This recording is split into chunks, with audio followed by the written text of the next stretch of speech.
We back. What's good, Michael? How you feeling? I'm good, Christian. How are you? How's your weekend been? My weekend's been phenomenal, lad. And I've been waiting, obviously, to fucking start running my mouth about it. So today we've got a sick guest. Been looking forward to this one. Hyped about this one, actually. Shall we do the intro to it now, or shall I rule my mouth for a minute and then we'll do the intro for him? Yeah, let's shoot the shit a little bit and then yeah. You got a little fresh trim there, you bro. Yeah, God, gee. Must be nice, lad. I've missed that barbershop. Fresh pod, fresh trim. I know. Yeah, when you've got long hair, you sort of miss that feeling, don't you? Because you used to be like skinhead. But yeah, just took a little bit off the sides, get the ears lowered. Nice, lad. Looking lovely, bro. Looking sharp, one would say, on a Sunday. Thanks. I go through stages where I just try and see how long I can ride it out for, and then I start looking a bit scruffy. Thanks for noticing. I'm at the scruffy stage for sure. How's your weekend? What's good? Yeah, good, man. It's the usual. Jiu-jitsu. Ask me how mine is. Jiu-jitsu on Saturday. You know, nothing much. I'm sure yours are the same, right? Nothing. Yeah. Nothing much. A little bit different this weekend. You know what I mean, lad? I went to the UFC last night. Telling you like you don't already know. But bro, Jesus Christ! Like if you know me, you know I'm a massive fan of the UFC. I went to watch it last night at MSG. Big up! I got a cup. Jones and Mio chip. I want to keep. I was gonna get a T-shirt, but I thought nah. I paid Dole for my tickets, so I was like, you know what I mean. But yeah, bro, I've had the most amazing weekend because obviously the 3-day build up that the UFC do with the ceremonial weigh-ins and the presses and things like that, and the actual night itself. Proper decided to go last minute, so these past couple of days I've just been immersed in the UFC world, and it's been amazing. I feel like it's one of the best things I've ever done. I can imagine, like being in New York, you know, obviously quite fresh to that, and then getting to see this sport that you watch gospelly every weekend. And like you said, it's not just the day, is it? It's, you know, the whereabouts and what's happening throughout the week, and you must see people like, oh yeah, I run on that bridge every week, like just how that fight is just going across there, and oh, they're doing an interview over there. I walk past there like every day, and I think when you're like in the city, like it was in Manchester a few months ago, and that was just so cool to be here and see where everything was. But yeah, that must have been mad. And when was the last time you was in an event space like that where there's how many people were there? Do you know? It's not that big, you know. It's only 20,000. When was the last time you've been in a crowd that sort of big? To be honest, a few times, lads. Like since being out here, that's the main. I've done a lot of not like the UFC specifically, but I've done basketball, I've done baseball, I've done ice hockey, I've done soccer out here, football. So I've been in like stayed in a few. I've even done some like smaller ones. I went seeing gigs at the Gramercy Theatre. That was like a smaller venue, like night thing. American fans are so different to British fans, bro. Just Americans in general, like they want the chant so much and they just can't get there with it. It kills me. I just like they just can't get there with it. Like I don't know what it is. But you can tell they're really eager for a sing-along. And I don't know what it is. Like, obviously I've been to football matches in the UK as a kid. I used to go to United as a kid. Ryan's actually going to show us through some United work today, actually. So nice to connect to that. And again, like there's, as you know, there's many songs and things that some are quite crude. Thinking back of the ones that used to get sung, but again, that momentum that comes from that, and that camaraderie that comes from, you know, where it was kind of the things that people were shouting was insane, lad. Well, that's what kills me about it a little bit, with it being such a obviously all sports are spectator sports. Do you know what I mean? But fighting, realistically, you know, it brings out the it's fighting, isn't it? You know, and people sat there thinking, I guess they know fighting through watching fighting, but I can't actually fight. So they end up saying things just that make me quiver inside, you know, and make me really cringe. But yeah, it's but I mean, I'm talking fight fans in general. There, you know, all sat there with like beers in their hands, shouting, "Hit him! Like, you have no idea what it takes to be in there, and you've not, and I think that's one thing about like training martial arts, like we both do for so long. You have these kind of, you know how it is, isn't it?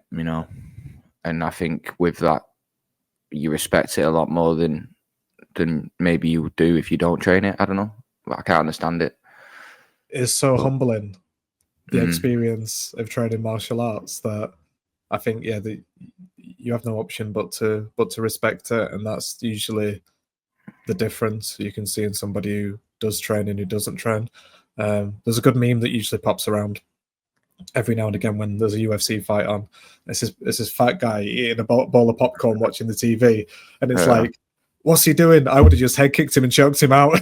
Yeah. Basically that's the kind of stuff that gets said to me. Like, there were these three guys next to me, big lads as well. Do you know what I mean? And it, like, the stuff they were shouting, and they just got more and more drunk throughout the night, to the point, lad, where it's just like, you know what I mean, shouting things just like, just not nice things, lad. We're not massive drinkers either, and I think when you're mixing, those people that have come to watch a fight and they're a bit rowdy on the beers, it's not a great mix, is it? Yeah, it's not. But like I said, the overall like kind of sensorial experience of it all, bro, was just absolutely amazing. And like, walking in there and getting that feeling of like, I can't literally relate that to anything but like when I first walked out to like Old Trafford as a kid. You know what I mean? I first seen like the pitch for the first time. Like when I walked up the stands and I seen the octagon, man, and you could see like Joe Rogan and, you know what I mean, Bruce Buffer, and like literally in my vicinity, bro. Do you know, if I shouted Joe, like, he would have heard me, bro, at the start, because no one was there. You know what I mean? But it was chilling when John Jones walked out, because he came out to Many Men, didn't he? And then a Jay-Z song, and then it was like, the champ is here, the champ is here. Oh, bro, it's insane, lad. And obviously to see John Jones too, obviously hopefully he's going to end up fighting Tom. So who knows? I've got to go and see a card in the UK now. Do you know what I mean? And I'd also like to go to a European country, other than the UK. Like, you know what I mean? Like, I don't know, like Paris or somewhere mad, because I think it's carried so much by the fans, with the kind of obviously the intimacy of the experience like that. So I'd love to get it I'd love to experience it from like a cultural standpoint, and see how, again, French fans would act to, you know what I mean, stuff like that, and how English fans would act. I think that's the beautiful thing about the UFC, apart from the, you know what I mean, the things we've just been speaking about, the openness to it, to every kind of, every walk of life, Thick. I wish he was there. I know, me too, man. I'm glad you went though, because I think it's hard to get out your box sometimes. You work a lot, you work very hard, 7 days a week, numerous 8 hours. days a week, lad. 8 days a week. Yeah, 8 days a week. And yeah, man, it's good to live. Do you know what I mean? It really is, and I think that's something that like I took from last night. Do you know what I mean? Like I said, I paid hella expensive for the tickets, but it was sick to just do that, to live like I've not thought about anything these past few days other than the UFC, and I mean that in the best way possible. I don't think about nothing but work usually, about training, about doing what I need to do to just keep things moving, and I feel like I've genuinely just had a mental break from life, which is, I just feel ready to go. I just feel inspired, even though I didn't get in last night till like 5 o'clock in the morning. I'm hella tired, but I'm literally running on electrolytes, creatine, and a green tea. Let's go. What more do you need? Let's go. Right, listen. So what's the plan today? If we got we've got a sick one. Right, so today we've got Ryan Panchal, my boy. He's a graphic designer and illustrator from Essex in the UK, but he's based out here in Brooklyn. I met Ryan obviously through Pearlfisher. I've walked into Pearlfisher, and the first person I've connected with is another English guy. Imagine that. But he's a senior designer alongside me, out here in New York. And I'm reading off his website now, so I'm going to read this in his words. Ryan has worked at multitude. I'm sorry, Michael. Ryan has worked at multitude. Right. He's got that wrong. Ryan has worked at a multitude of award-winning design studios across Europe and North America. During his design career, he has worked on a range of projects for clients both big and small, including Apple, Google, and Facebook. Ryan specializes in branding and packaging and has a passion for illustration, which often influences his work, where we're going to unpack this love affair he's got with design and illustration today. He graduated in 2015 from the University of Hertfordshire. Hertfordshire. Sorry, Ryan. With a first class honours in graphic design and illustration. During his time there, he was awarded with 2 D&ad New Look pencils, a YCN award, and a New Designers Award. Cleaning up shop. Nice. So yeah, so he's got multiple experiences at different agencies, which we'll unpack today and talk about. He's been full-time at a few agencies. Obviously, he's done placements at a few agencies, and he's freelanced at many amazing agencies. A solid designer, a solid illustrator. I've butchered all of this, me lad. He's not in the waiting room, is he? No. But he's going to hear all this when he listens to it back. Nah, can I do this again, lad? No. Can I do it? We're live, this is just it. I butchered it though, Listen, bro. everybody will allow it. Everybody knows you've had a couple of hours sleep. Let's just keep moving. Let's just roll with the shots. Bro. You know roll with the shots. But anyway, yeah. So that's where we're at. So we've got Ryan today. So we're going to talk about his journey and again his love affair between design and illustration. I keep pushing him to do as much illustration as he can. I keep posting it, bro. He's amazing at it. You know what I mean? I'm obsessed with it. And again, I need one of his fucking prints or something that he does so I can get some bits and bobs on the wall behind me. I think that's something we should ask every guest for, lad. Even if they're a packaging designer, get a bit of work they've done behind us. You know what I mean? Or something. A little freebie every time. Sorry, Ryan, that I butchered your intro, but yeah, we're out here and we're going to get going. Yeah. So, what was the situation with Ryan? So, you walked into Pearlfisher. When did you meet Ryan? Have you worked with him before in a project? I never. Only a couple of times. We work on pods at Pearlfisher, so I don't actually get the chance to work with him that much. Every now and then we do. When we do, obviously, it's sick. Ryan jumped on a call before coming out here and just reassured me about a few things and allowed me to ask him a few questions about a few bits. With another English person who works with called Abby, and yeah, just hit it off with him, lad. He's one of us, you know, a solid lad. Just hit it off, you know what I'm saying? I think he just gets it, bro. Went on a run with him the other week. Do you know what I mean? Trying to get him into martial arts gyms, one step at a time. But yeah, well, I can see he's waiting in the waiting room, so maybe he can come in and reassure you on some more things. Hit us with the thing, bro. The thing every time. Let's.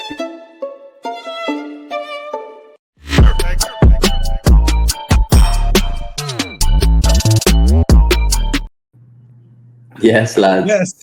Yes, the boy. How you doing, boys? Happy Sunday, Ryan. Welcome to the What Does Your Mum Think podcast, brother. Where's he gone? Where have you gone, Ryan? Come back. We're back. We're back, people. Yeah, we're good. I love the intro, by the way. First time I've seen it. Is that new? Right, he just for a while, that. He just always forgets to do it, lads. Do you know what I mean? It looks legit. So he used to just do it at the end. Do you know what I mean? I love it. How are you, boys? Yeah, good, Ryan. How are you? Lovely to. I know we chatted very briefly yesterday, but I've heard so many great things about you. So yeah, man, pleasure to see you first. Mate. Pleasure to meet you. Yeah, likewise, mate. Good to be here. Me and Chris have been speaking about this for a while, so yeah, good to be on it. This means a lot to me, like to bring you two together. Obviously, I've been friends with Michael for years. Do you know what I'm saying? And this is a newly established relationship that we've got going on, Ryan. Do you know what I mean? So to bring you two together on the podcast and talk about my favorite subjects in the world, being design, is a very special thing. So thank you very much for joining us today on a Sunday and your efforts. Bear with me, lad, when you listen to this back, and I've just butchered your intro.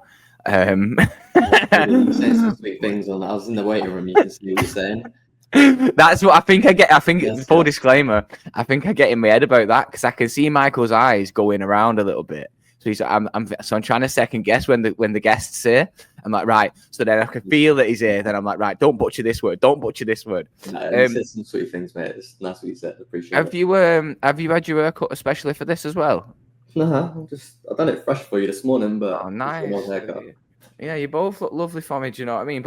I should have wore black. Do you know what I mean? I missed that thing. We would have all looked nice in like designer black. Do you know what I'm saying? That's what we do for you. Yeah. Making the effort, you know.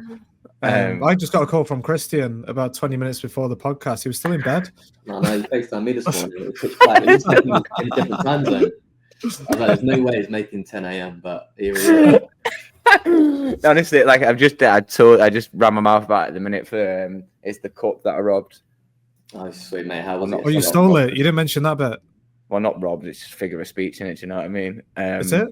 Purchased. I don't know. However you want to say it. But yeah, it was amazing. Because I'll tell you off air, but one of the best nights I've had in my life. I just didn't get in until super late, and I'm a little bit like, but I feel like I've been drinking even though I've not drank. You know, like I've literally. You wouldn't know that you had hardly any sleep. It's crazy. This morning. So I've woke up. I've had electrolytes, creatine, and a green tea, and I'm just like raring to go. Do you know, like just like electric, just running on vibes, bro. When I was in there, I didn't even eat any food. I took a finger nuts in with me, and that was it. Like a big Tupperware finger nuts, and I've just ate them all night. I was not paying them horrible, stupid concession prices and eating that nasty ass food. You know what I mean? But anyway. Yeah, it's madness, bro. Enough of all that. Let's talk about you, brother. How are you? How's your weekend been? I seen you went to that exhibition yesterday, Ryan. Talk to me about that. So good. If you got a chance to go down there this afternoon, well worth it. It's free to get into. Michael is a Sotheby's like pre-auction exhibition, free to get into. Oh, yeah, nice. Loads of like really big artists and all their original works. Michael, sorry, Ryan. Michael, if you can, for all the New York listeners and the American listeners, well, New York listeners, pull it up in the background if you don't mind. What's it called again, Ryan? It's only there till Thursday. It's basically they're auctioning off all their stuff in November. Shit, where's my keyboard? That's good. That's a great start. I love that. Don't even worry about pulling it up, then. By the time this comes out, it'll be well gone anyway. But I am going to go and try and I've got a few things to build today. A little bit of an IKEA Sunday. Do you know what I'm saying? With some relaxing music on in the background. But if I get a chance to, I'm going to nip down later. If not tomorrow after work. Yeah, it closes at 5 o'clock, I think. So today you're gonna have to do it today if you can do it at all. Is it the last day today? Well, if you'll be working tomorrow, and it's not open in the evening, so. No, I might try and just jib down at lunch or something. Is it near work? In their studio? Really, it's actually closer to where you live in Harlem. It's on the upper east side. Lush, bro, yeah. From you, actually. I'll nip down there. It's so worth it. Probably one of the best like exhibition/museum things I've seen since I've been here. Oh, sick, lad. Nice. There was like something recognizable, whether it's like a Monet or like a Picasso, Roy Lichtenstein, Keith Haring, Basquiat, anyone. It was just, yeah. Oh, wow, lad. Yeah, I will. One after the other. It's just like, boom, boom, boom. So good. Oh, yeah, nice, bro. Oh, you're the guy for that. You hooked me up with that poster one as well, what I went to last weekend was sick. Right, all right, great. Enough of that. Right, Michael, hit us. Get us started. Let's get this going. You want to know, boys? What do you know? As we always do, Ryan, we take it back to the start. I feel like this is becoming a bit of a habit. We're speaking to a few people that have been from the UK and they're out there in NYC. So now I'm going to say, you're obviously not from New York. What was that last bit? Sorry, Where mate. are you from? I'm from Essex, from Harlow in Essex. Yeah, nice, man. And yeah, what was your background? Like, take us all the way back to childhood. Was it drawing as a kid? Was it playing around with Adobe? What was it that got you into graphic design? Yeah, a bit of both of that. I'm sure that's quite the expected answer for most graphic designers. They start off drawing and doodling when they're younger. But yeah, grew up in Harlow in Essex, which is about half-hour train journey from London. Yeah, just started drawing when I was younger. But what really got me into Photoshop and design was spending time with my granddad, who was part of a camera club in Harlow. Nice. He used to go out and take photos of birds and flowers and landscapes, that kind of thing. And then he'd bring the photos back onto his computer. And I'll sit on his knee and he'd just show me like how to edit pictures. Just show me like the bare basics of Photoshop. I remember being in awe at the magnetic lasso tool. Do you know that one? where you push around something and it has like magnetic edges and it will stick to like the petals of a flower. It's like, shit, that's clever. And then, just the more time I spent like figuring out how these tools work, the more I wanted to play about it myself. So naturally, he gave me a copy of his Photoshop, like CS2, I think it was back in the day. Brought that back. How old would you have been then? I'd say maybe like 10, 11. Wow, nice. Whenever CS2 was, probably 10, 11, kind of just got obsessed with learning like every tool within Photoshop. And then obviously as the years go on, they add more tools and you figure out all the shortcuts and whatever else. And before you know it, you understand it. Didn't actually learn Illustrator until university. I was just playing about Photoshop for years. But also linking back to that, as a kid, I was always collecting stuff. So it wasn't just drawing, it was always like building collections, whether it be Pokemon cards, rocks and crystals, just anything and everything. I just wanted to build collections and have like the best collection there was. So there's a part of like a obsessive nature within me, just to build, collect, and like obsess over those kind of things. And I think that links back to my work, as you'll see later on, when it comes to like illustration and that kind of thing. It's like I find a style, I become obsessed with it, and then before you know it, I start like just building that style out and creating a collection of illustrations within that style. So I think there is definitely some sort of neurological link to collecting as a child and like creating the work that I create now. Yeah, nice. Finding a lot of that recently, aren't we? I feel that I know it seems to be becoming the expected question. What did you do as a child? Oh, I used to draw, and now I'm a graphic designer. Well, a lot of the links do tie through from what you enjoyed doing as a kid, which tends to drive what sort of things you like to design, which is really interesting. And around the collections, Ryan, did you ever get into any other collectibles being older? I know people are into like baseball cards are like big in America, aren't they? And they go for fucking crazy amounts of money. Yeah. I delved into like NFTs for a little bit, like a couple of years ago, because I was really into crypto. Did you ever buy any of those things, or are there any sort of things that you collect now? I did pick up a collection over COVID. I like tried to complete my Pokemon card collection. I spent a couple grand just buying all the cards I could afford to get. There was a big resurgence in Pokemon cards like over COVID. Nobody knew what to spend their money on.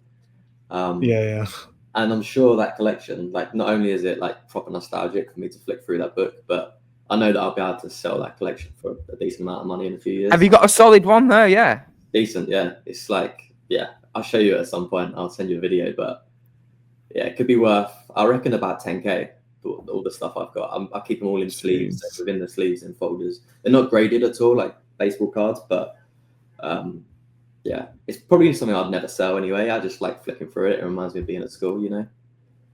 The thing used to be just shoving them in or for me anyway, shoving them all in a shoebox. But then people did get the sliders. It's mad. You knew what I was going on about by just going like that. The little sleeve patterns, the little sleeve things, weren't they? Yeah, God. Well, Ryan, if you could send a video of that in, like we'll pull it up on here because it'd be sick to take a look at this now while we're talking through this. Yeah, it's a funny thing for a year-old to complete their Pokemon card collection, but I think there's something in it, right? I don't know why I keep saying this in episodes. Yeah, this is like the third episode that I've mentioned The Simpsons on. But like, I've just become obsessed with The Simpsons, right? So I've just started getting a few of these figurines and that. The bits of card on the back, they're really cool. Yeah, they're really fucking cool. And like, my girlfriend, I'll grab one of these as well, actually, because this is another weird thing. He's obsessed with these like Sunny Angel things, and just I don't know what. So I think that it's interesting you say, because I think we all collect stuff as a kid, maybe. Do you know what I mean? Or like have these things that, Jesus Christ, I remember the toys from McDonald's, me, and the Happy Meal things. Remember when it used to be the little footballers and that they used to come in the Happy Meal boxes? I used to collect all them. It's weird, isn't it? And I think it still carries through to an adult, but it's just looked at differently. Do you know what I mean? Like, why? I guess, you know? There's something nice about collecting. But besides Pokemon cards, it was like coins, stamps. Even like, do you remember those rubber wristbands, Live Strong? Big bracelets. I had like a whole arm full of different wristbands in all different colors. I just got obsessed with collecting things. It's quite strange looking back. There's always something in me. There's always been something in me that just likes to build collections. I love it. So with them Photoshop skills, if I remember correctly, you did like a mini magazine or something, right, at school. Did that come out of the skills learned from your granddad?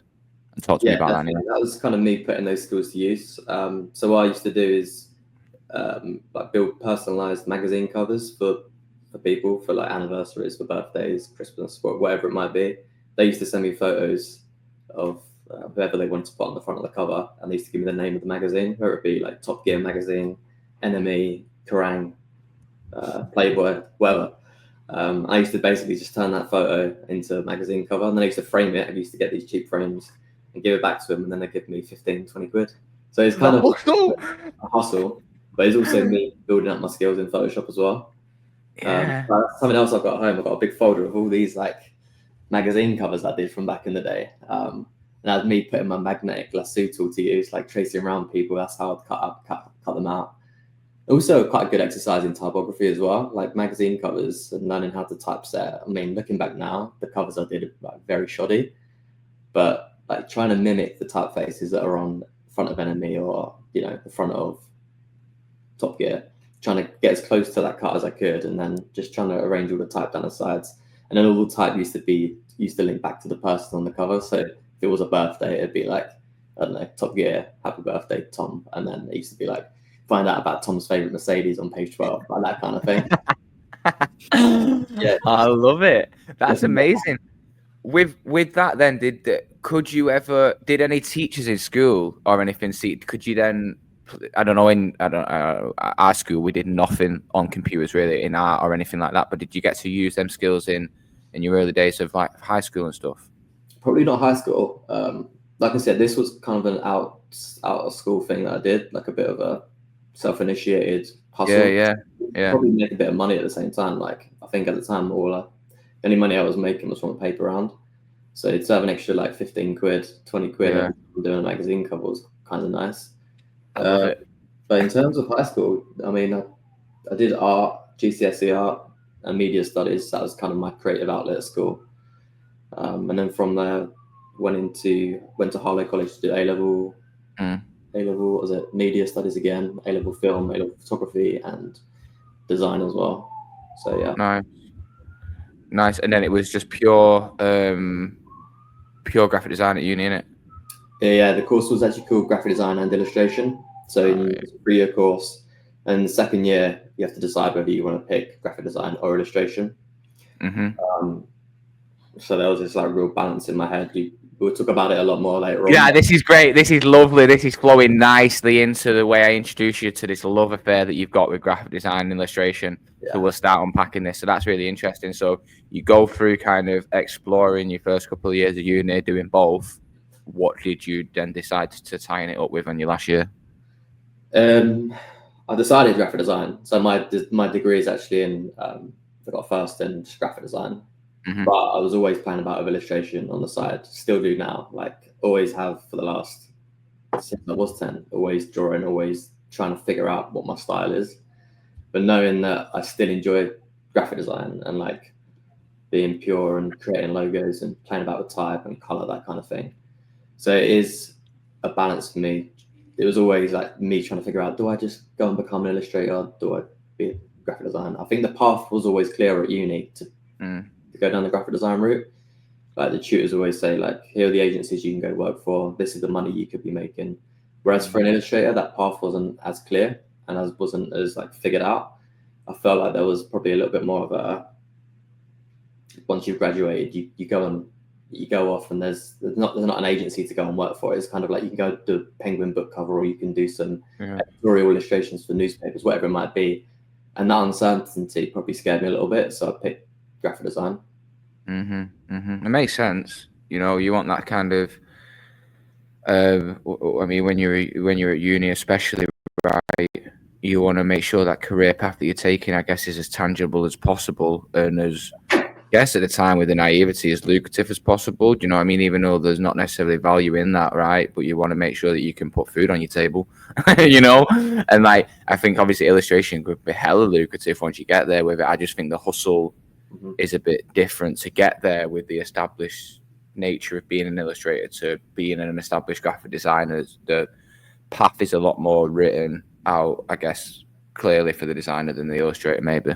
100%, yeah. Correct me if No, I think you're totally right. I think it would have just been a bigger risk at the time going into illustration. But I'm still really happy that I do a lot of that on the side anyway, and that kind of ticks that box for me and scratches that itch.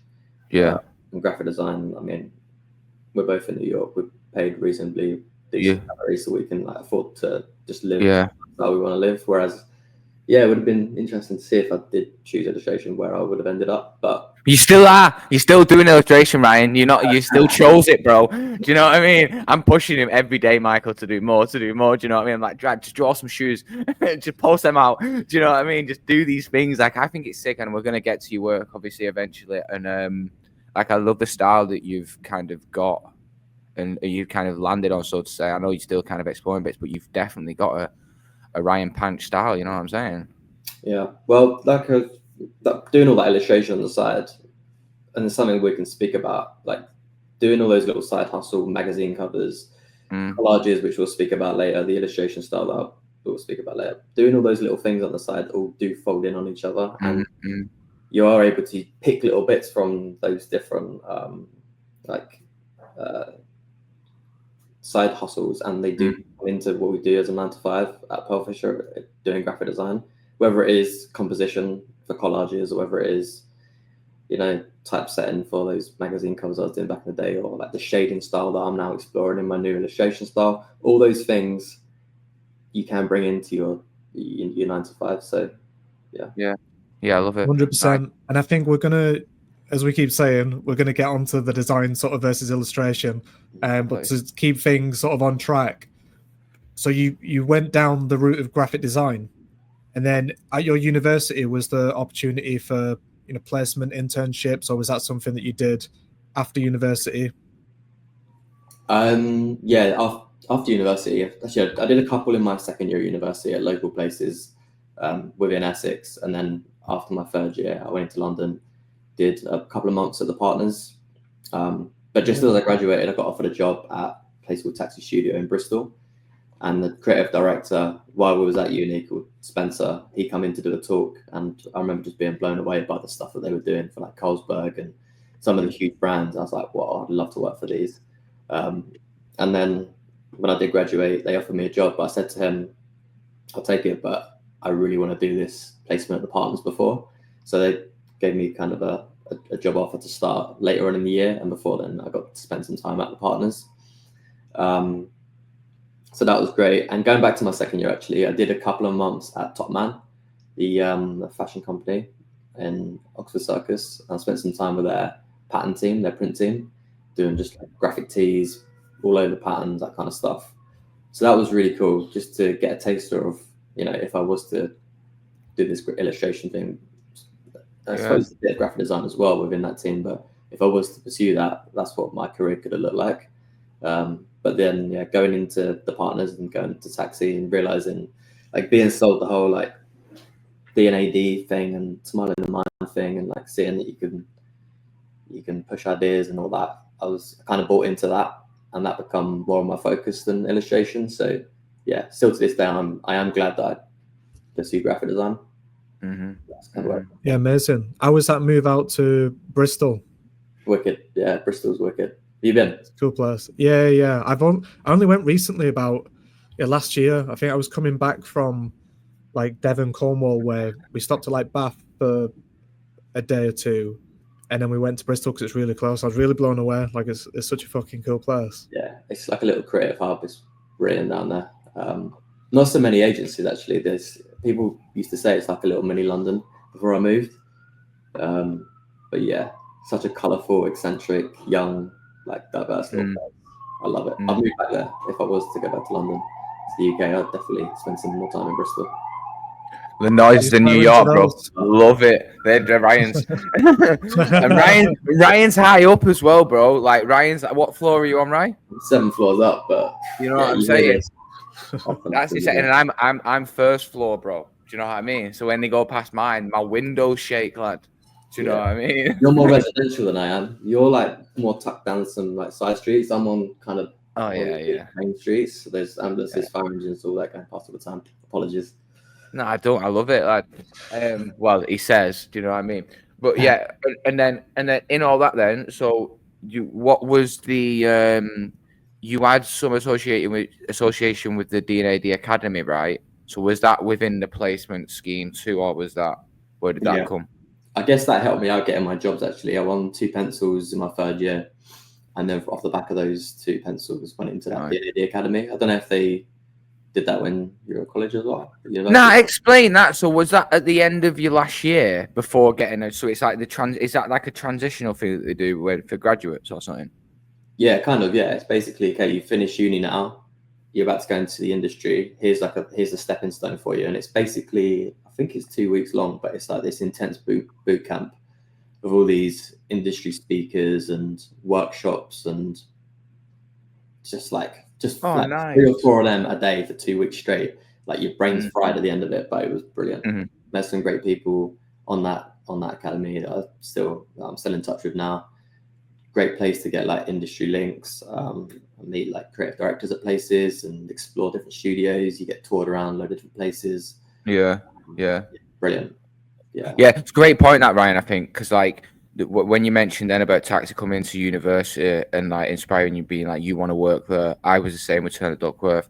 And I think for the students that are listening, I think that's super important, because some of them talks that I went to, and I was like big-eyed looking at the screen, and I looked at everything and like none of it made sense to me. I was so overwhelmed by it all. I was so heavily inspired by it all. Do you know what I mean? I was looking at all these big brands and shit. I was like, oh God, how am I ever going to do this one day? But I think back to them moments, and they've always stayed with me, like little quotes that people have said about, if it doesn't spread, it's dead. Do you know what I mean? And things like that. Like, I think so. It helps you.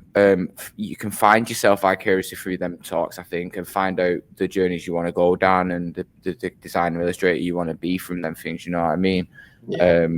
And help you where you want to work. I think it's good to have when you leave university, have like your top 3 agencies that you want to work at, you know, and then try and, you know, it helps you navigate, I think, a little bit more, you know. Yeah. I think you've just the point on that. I think you've kept a lot of that like curiosity from being a student. I don't think that's died within you, and it's nice to see that working with you. You've always like so like passionate and energetic, and you're still quite eyes wide open when it comes to approaching projects. You see a lot of people in the industry that are like, I don't know, 10 years in and a bit deflated by it all. But yeah, just working with you and just knowing you for the last few months, you've kept that alive. So I always keep telling you, don't let that part of you die. Like keep that kind of naivety and curiosity when it comes to approaching projects, because it's nice to see. Yeah, that's a massive compliment, bro. And I love it. Do you know what I mean? And I think I just try to. I think it's just staying as inspired as you possibly can in it. Do you know what I mean? And just trying to stay as fresh as I possibly can. You know what I mean? As we keep going for the year. But I appreciate that, Ryan. But yeah, all right, sick. So, keeping things moving. So we had Bristol. How was Bristol? So then leaving Bristol, you went back to London, right, to continue designing, but freelance. Yeah. So I spent about 1 year and 8 months in Bristol at Taxi, and then while I was there, I met a good friend of mine called James Fishlock, who was freelancing at Taxi at the time. And I was just basically telling him, I was like, I love illustration, doing all this drawing. At the time, I was like trying to set up a little clothing brand using my prints and my patterns. I was like, I don't know if Taxi is the right place for me. I don't know if I should be doing more illustration, moving somewhere that has a bit more of like an illustrative edge to them. And he said to me, like, he'd just come from London and moved to the west. He moved to Bath, sorry. And he was like, you should go to London, like go and freelance. Your portfolio is good enough. You're good enough as a designer. And he just basically gave me all his contacts from London. He gave me his address book full of like 200 email addresses. And he just said, get your portfolio together, email this big list of people, and I'm sure you'll get in somewhere. That's what I did. And so, moved to London. And I basically freelanced there for about 5 years, a lot of different places. A lot of places that Christian had worked at too. I'm surprised we'd never crossed paths, but it was great just seeing how different agencies work at different scales as well.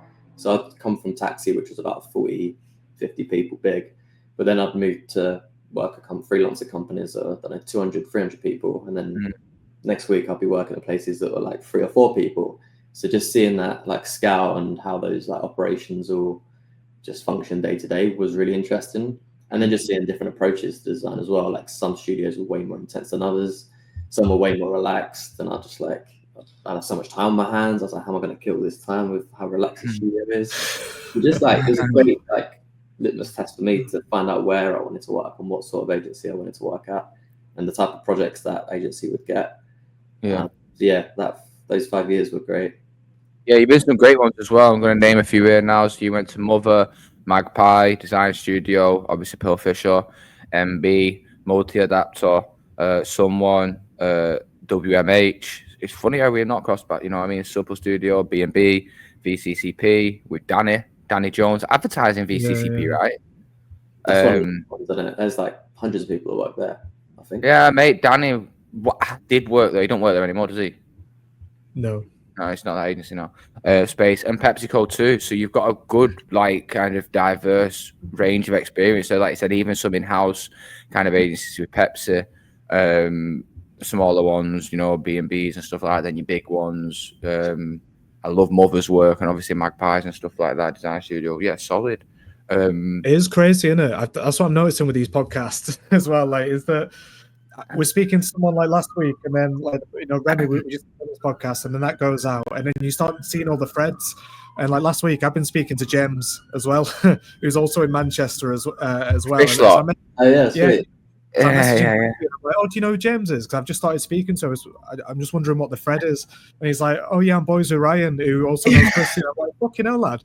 So I think I'm going to meet up with him in a nice potentially in Altrincham. I need to get back to him, but it is just mad. And again, just like all the agencies that you've listed off there, Ryan, like all killers as well. Like, bloody hell, what great rooms to be in and to learn from.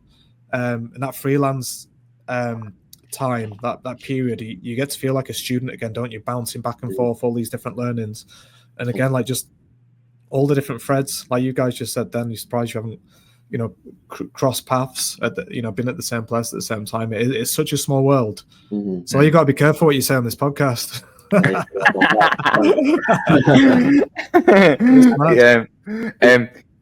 Go on, lad. You worked at B&B for a bit and Williams Murray Ham.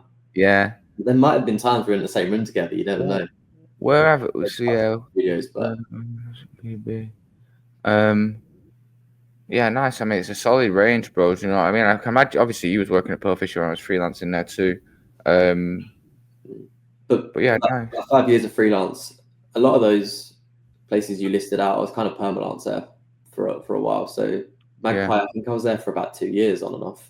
It's amazing that, Ryan, to get that experience. You become a part of furniture, don't you? Even though you are freelance, like I did feel like a full timer there, and they would give me projects and amazing to work with. Nice. So again, John Randall through that, who were trying to get on the podcast. So John, if you're listening, text me back. Do you know what I mean? He's timing me off. Do you know he's so hard to get hold of? Do you know what I mean? To the point where I've got to shout him out on the pod. We'll have to clip this section, bro. We'll make a reel out of this and at him. And then so then from that journey now, obviously naturally that leads us into Pearlfisher New York, and then we'll get into the work. So how was that, and how did that come about? Did you know you always know you wanted to come to New York? I know these things, so when I'm asking these questions, it's hard for me to prompt the question. But did you always know you wanted to be here and stuff like that? Well, if you know the answer, mate, you can answer it for me. Go on. Final year of freelance, I was working for Pearlfisher for about a year from my flat in Dalston.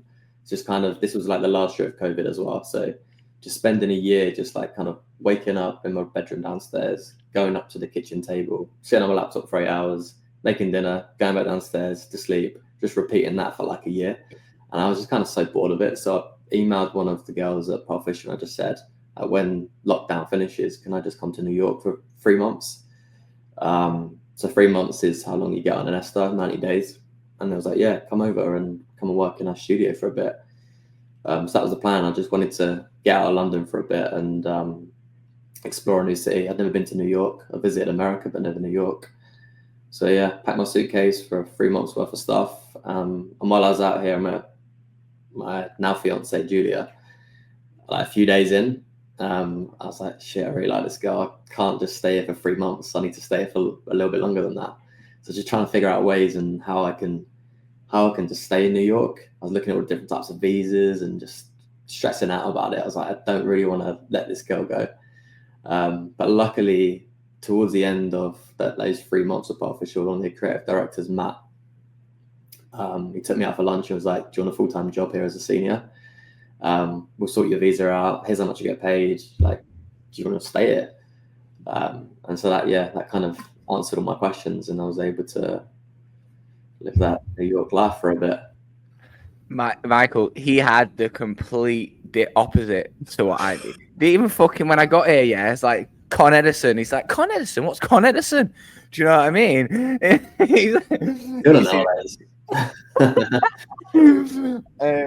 It's insane the literally polar opposite entries to New York that we both had. What's Con Edison? It's your electricity bills and that out here and stuff like that. Do you know what I mean? It's a super important thing about do you know what I mean, Michael? And I'm rolling into work to unpack it with Ryan. Like, yeah, my Con Edison bill, and I'm trying to get this sorted, and they come and check. He's like, Con Edison. I don't know what it was. It might not have been Con Edison. I think it was, but whatever. Yeah, it was, bro. And like I said, you take it. Right, but anyway, yeah, amazing, lad. And again, congratulations on all the successes, bro, and congratulations on the research. Hold up, because I know you know all the story, but like we completely breezed past 5 years of living in London and what that's like, and then also like what cultural contrast that might be like living in New York. So yeah, just quickly, Ryan, please, if I could. Well, yeah, how was your experience in London? Obviously, you went far from London, being in Harlow, but actually living in the thick of it. How was that for that 5 years? And then out of that, fish out the frying pan into New York. How was that? Yeah, there you go. Like London was always on my doorstep. Living in Essex, it was such a short train journey in. So when it come to like doing internships at the partners, I'd just stay at my parents and get the train in. So it was always kind of there for me. And I know you boys are born up north, both of you, right? Mm-hmm. Yeah, man. So it wasn't just as accessible. But yeah, I mean, in terms of difference between London and New York, I think everyone always says it's just taller, wider, big, more expensive. They speak with a different accent. Like, yeah, all the buildings are like twice the size. The roads are twice the width. But in terms of like, they're both very similar. They're like brother and sister, London and New York. Yeah. In terms of like, they're both very culturally diverse. As a designer, you've got a million museums and different studios to check out and work for. Yeah, both very similar. The seasons are a little bit more distinct in terms of weather. Like summers are hotter, winters are colder. Autumn feels a bit more autumnal, like a little bit more like classified in terms of season compared to London, where it just seems to be a bit like dull and rainy all the way through the year. But yeah, I know New York's great. I love it.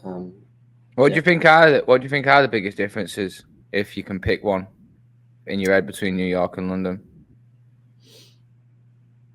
The hardest thing for me to get my head around was the tip and tax and the price difference. But it's hard to pick, in it. Like people ask me all the time, like what's like I find it's a feeling of it's just a kind of abstract feeling. The energies are different, innit? Yeah, I do like the energy walking around.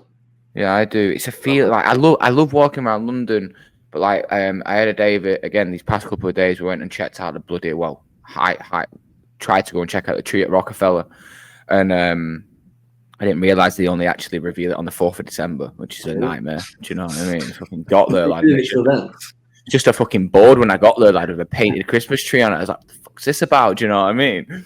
But when you're walking through them streets and you're just walking, it's insane. It's a different feeling, isn't it? And it doesn't get you until it gets you. You get so lost when you first get it. It's so hard to take in, and it's so overwhelming. But it's so visual, isn't it? But when you've been here for a while and you're just in it, and then it's a feeling. I love it too. It's sick. Like going back to what I was saying about your like student naivety. When I walk around the streets of Christian, he'll just sometimes stop and just like look around and be like, "We're in New York, bro. We're in New York, bro." Like you got to look through that. Like every day, I don't know who told me this quote when I was a student. But every day, look through the lens of a child and approaching life with that through them. That excitableness of a child, I just don't think has ever left me. Do you know what I mean? I get super. I don't know what it is. Like maybe ADHD or whatever it is, but. And another good one is don't forget to look up, and you guys can look a long way up in New York. Get neck breaker, and you can't even to the point where you can't even actually get up. Do you know what I mean? To the it was point so good. A picture you sent me, Christian, about a week into it. He was like, "Look, this is what's above me." It was like a picture on his phone facing upwards, and it was just buildings disappearing into clouds. I was like, "Fuck me, they really are."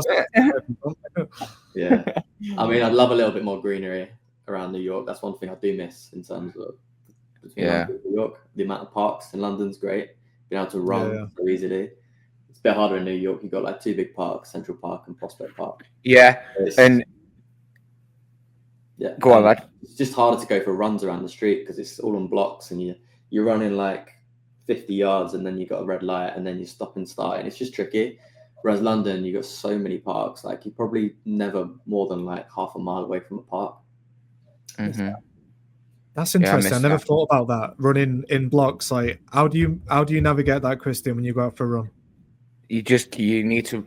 So when my routes that I've got, I try and run towards like a park or some form of thing that you can avoid because it's hard to run it. Do you know what I mean? Like he said. So around here, at certain times in the morning, you can probably get past a few. I have a park just at the end, so. I just run 2 blocks and then get a thing. Because if not, I'll probably get run over me, lad. Do you know what I mean? I just shadow box at each light and then and just keep it moving. But on that again, another thing with that, the accessibleness to galleries for free and stuff like that out here. Everything's free in London. Have got to pay for everything. Give or take, there's a lot of like for residents, you get pay as you wish kind of offerings on weekends and stuff like that. But give or take, it's usually $30-$40 to go to an exhibition out here, and you can just walk into the tent and stuff. You know what I mean? That's why yesterday was nice at that Sotheby's thing. It was just 4 floors full of fucking incredible pieces of art, all for free. It's like, I feel like I'm back in London. Yeah, I did take that for granted. I don't think I did take it for granted for in London because I did it all the time. Do you know what I mean? But I guess if you are in London listening to this, don't take that for granted. Maybe, do you know what I mean? Appreciate it. Right, any more, Michael, before we get into the work? Sorry. Some work. Let's do it. Right, so we're going to try a new thing on this one. We're going to give you the reins, Ryan. We don't know how this is going to go, but you're going to share your screen. You're in full control. We don't know what you're going to show us. I kind of do a little bit, but Michael definitely doesn't. And yeah, let's roll. Yeah, sweet. Sounds good. I mean, there's a theme I want to talk about all the way through the projects I'm going to show you, which is just the importance of personal projects, self-initiated stuff, like keeping up that illustration on the side for me. But for other people, it might be photography, it might be typography, it might be, I don't know, textiles, printmaking, whatever it is. Just the importance of keeping those little like side hustles up. Amazing. And just, knowing that like, keeping that up can all fold back into your 9-to-5 job anyway. Like there'll be little threads and little pieces that you take that will like subconsciously just trickle through into the work you do as a full-time job. So we're going to talk about like some stuff I did at uni, some prints and patterns that I made, a few projects I did over COVID, which are branding projects, but all have like a little element of illustration in there somewhere. And then I went on some mad like collage frenzy for a bit, where I just made about 200 different collages, which is also linked to illustration. And then lastly, we'll talk about just this new style that I've picked up over the last few months and my obsession with just like cracking this style and trying to make that a thing. But yeah, let's try share screen. We can't hear you, Christian. You've dipped out. But we've not done this before, Ryan. So if I'm completely honest, and I'll speak for Christian as well, we have no idea what you can see on your side. So I hope you can share screen. No, you're good. I can see okay. Sweet. Thank you, Ryan, for pulling this together. All good, mate. I'm excited to see. Gold star. Sorry, I'm opening up my systems. Yeah, We're all good. Do your thing. It's sweet. But yeah, I'm going to try and check out that exhibition later today. I got to build a thingy today, a chest of drawers. Love that. You've already been to IKEA? Nah, I've actually still not been, lad. I've been here nearly a year and I've still not been to IKEA. We just keep ordering bits. Oh, right, okay. It says I have to quit Chrome in order to share screen. Can you bear do with your thing, bro? Yeah, we're all good. We'll probably have give Michael some work, do lad. We'll just chop this. He's good, isn't he, lad? He's one of us, bro. Yeah, good. Listen, I'm not cutting anything out. I just find these moments authentic. That's what I keep saying, to not have to do the work. I love it. But now serendipitous moments. That's what you'd say. Yeah, I do love a bit of serendipity, lad. Fuck it, bloody. Sorry, I'm trying to stop swearing. But yeah, hyped to build some bits, even though kind of like Lego in it. You know what I mean? It's nice doing a flat pack. It feels like you've done something to be proud of at the end of it. Yeah, there's a few of them. It's a big job list today, to be honest. Is it? What is it? What are we dealing with? Big ass chest of drawers, but like a big drawers. He back. We good? Yeah, let's give this a go. Let's have it, brother.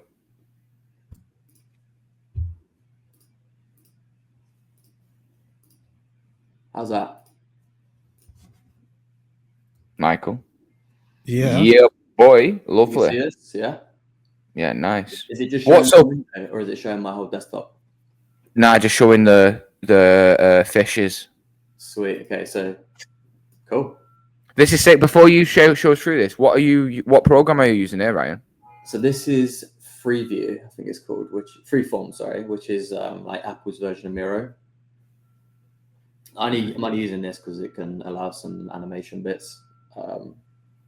Nice. Show some moving stuff. But this project is something I did in the second year of uni. So like I said, I did a graphic design and illustration course. And in that second year of the course, which was like the illustration module, the brief was basically to make some patterns. I couldn't tell you more about the brief. I think it was just do some pattern making. And a lot of the students approached that brief by just like going onto Illustrator, making some basic shapes and polka dot patterns and keeping things very like modular and graphic. But I was like, okay, I like drawing, I like illustration. How can we bring a little bit of that element into this brief? So what I'd done prior to this brief was always drawn like animals and fish and flies and flowers, that kind of thing. Some of this stuff here, basically, using these types of pencils. I just did them on like normal art paper. And then for the brief, I wanted to try and make some floral patterns, kind of inspired by like William Morris and some of those old school like flower patterns. Yeah, big up Willie. Big up Willie.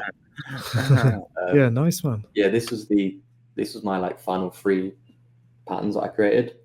So this taught me how to. I mean, I'd already known how to kind of draw basic flowers, but I really learned how to tessellate pattern here and like cut these things out, stitch them together, and try to make a repeat in Photoshop. So that was kind of an interesting thing to take away from this project. But after I created these 3 prints, I was like, what am I going to do with these? They're quite cool. When you zoom out and you see them as a repeating thing, they're quite nice. So the entrepreneur in me, the little like money-making bellboy, tried to flog these to different clothing companies. So I just emailed a load of different clothing companies at the time that I really liked and stuff that I wore.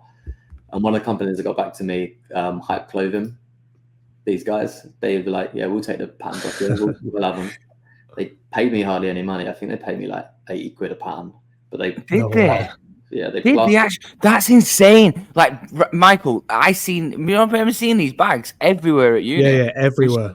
Everywhere though. Everyone had these bags, bro. Yeah, they made a fortune on these. They probably just realized I was a student and realized that I wasn't going to do anything with these patterns. So if I was to turn them down, they'll find them somewhere else. But they plastered these prints everywhere: bags, t-shirts, shorts, suitcases, pencil cases, bikinis, swim shorts, flip-flops, you name it. They got their money's worth out of the 80 quid, put it that way. These feel like an iconic piece of British culture. I'm not going to lie. Yeah. Dude, aren't they? Especially in colleges. What year was this? 2012, 2013-ish? I remember it, bro. It's mad. But I mean, they did have a floral prints. They took 3 off me, but they were doing floral before me. But it was really cool being like a second year uni student and just seeing people walk about in my t-shirts and clothes and just seeing them in Selfridges and different shops. But yeah, this was one of those projects at uni where I thought to myself, shit, should I be picking graphic design or should I just carry on this illustration thing?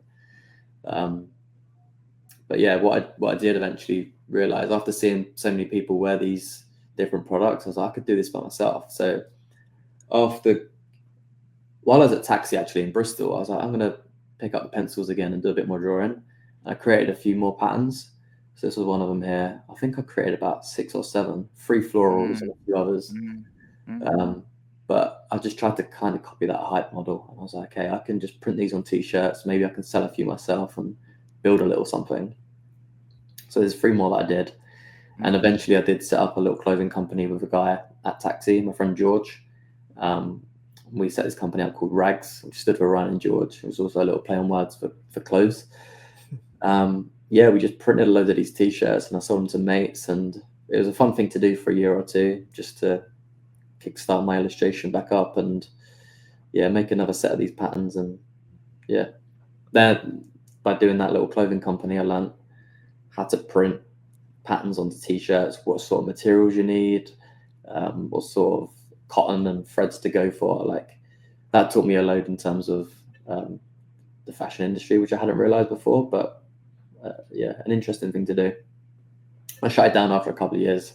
Just too much stress having to run a business while working at a design studio, like having to package these things up, take them to the post office every day. It just got a bit crazy, but really fun thing to do. Glad I did it, and I still like talking about it now because it's very different to the work that I do these days. I haven't picked up a color and pencil in a long time, but just a nice little. I love it. I think it's really good. I think you should pick up a pencil again, and do the thing that you're doing now. Like the start again. Jesus Christ! I don't mean to say it like that. I mean, but like drawing the stuff that you're drawing now digitally in pencil and stuff like that. Maybe that gives you different execution. Such a designer, bro. Do you know what I mean? But I love these, Ryan, and I think that I never knew you actually took the height things and actually did your own thing. So that was quite nice to hear too. Yeah, I'm only showing the more initiative pencil work that I did on those t-shirts, but I created a range of screen printed, more graphic t-shirts to like sit alongside pattern stuff. Not everyone wants to wear a full bleed like floral t-shirt, especially these days. I mean, they're definitely not trendy anymore, but I love it's them, so bro. cool, Ryan. I think one thing that me and Christian have struggled with, whether it even be this podcast, like setting this podcast up, is it's just the doing, like the learnings that come out of the doing. Just naively setting up a t-shirt company. But maybe the confidence came from, well, hype want these, so I'm just going to do it myself. So maybe that was the thing that helped you pull the trigger. But just doing stuff, because like the learnings of sending a t-shirt to the wrong place, or like fucking up the order, or some piece of print not coming out right, like all those things just help you to be where you are today, or the designer that you are today, or illustrator that you are today, and it's so valuable. No, it really is. Like I said earlier, it's like bringing those little things you learn from outside the job into the job.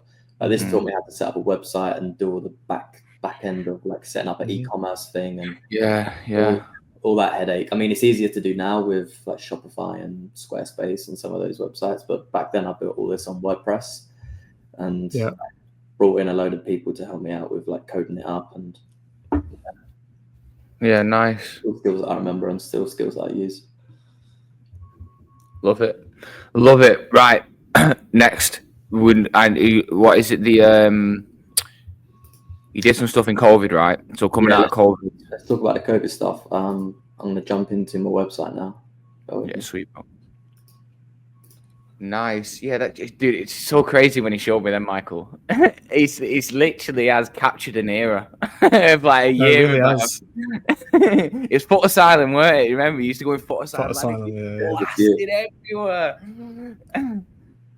Yeah, let's speak about some little things I did over COVID. I think there was 4 little projects that I kind of just created by myself over COVID just to keep me sane. I was freelancing at all these kind of corporate places, and I just wanted to inject a bit of fun into some branding projects. So there's 3 that we can speak about. First one we'll talk about is Gandhi Floss, and the next one is Lemonade. They're both play on words, kind of fun projects, and they're just like, I thought to the name Gandhi Floss come up years back when me and my brother were speaking on holiday. It was like, what if Gandhi owned a candy floss company? And that kind of always stuck with me. It just stayed as a note in my phone for years. And then over COVID, I had time to just like build that out as a brand. So you'll see a lot of my illustration come into this, but also a bit of my branding background. I only used like kind of 3 colors, pink, green, and white, a bit of black. But the fun I really had here was creating these illustrations and bringing them to life. And this was just trying out different illustrative styles as well. Like the stuff I showed you previously was all color and pencil. But with this, I was like bringing it all into a digital space and using my graphics tablet and using this kind of halftone pattern to do a bit of shading. So yeah, this was a style I kind of got obsessed with for a few years. But yeah, just taking a candy floss bag and just printing it with these kind of illustrations that come from an Indian world. And if you didn't know, I'm a quarter Indian. My granddad come from India and he moved to the UK back in the day. So I've got this Indian heritage which I can lean on for this project. I can kind of get away with the name. And some of the photography, I'm going to give a shout out to my brother here. My brother helped me with. He's a really talented filmmaker and photographer. He's got his own production company now, but some of these visuals, he just took in his studio and I just like render the designs onto. But the fun I had was like creating some of these little moving animations which like belonged on the bag, but also become assets off the bag as well. So you got Gandhi's little moustache where he's licking his lips. He's got his famous glasses. I kind of like this little cobra with his glasses on that like squeezed the candy floss, and a little a bird with a turban on carrying Gandhi's walking stick. But yeah, just playing about this illustration style was interesting, like using halftones to shade, something I'd never really done before prior to this project. And also using this like double stroked outline on illustrations. This is something James taught me as well, actually. It's like, if you really want to make an illustration feel bolder, just outline that, merge the whole thing with a pathfinder and just put a stroke around it, and it just makes everything feel like more solid. And that's something that I've done more and more every time I illustrate these days. But yeah, fun project. Only like 10 visuals, but threw this together over COVID, and that's kind of the set of illustrations I'm on. And then part of the series, I don't know if you want to speak about this anymore, but I can go into the next project. This is really cool, Ryan. I spoke to somebody who was interviewing the other week, and yeah, it really made me realize that, and this is the way that I would have approached it, and I've done so like fairly recently, is that I was putting in all the work in my portfolio, which had shown like real experience of what I'd done. But this guy was presenting his portfolio, and he said at the start, like, it doesn't represent me as a person, or it doesn't represent the work I want to be doing. And I think you realize that people value the work that you enjoy, that you can speak about more passionately, that you put love and care into, more than this, like, I don't know, this Coca-Cola thing that you did, this leaflet that you did for Coca-Cola, but because it's Coca-Cola, it's got this big name attached to it, like what you're showing here. And also like the art direction of it all as well. Obviously it's super like highly executed and looks really cool.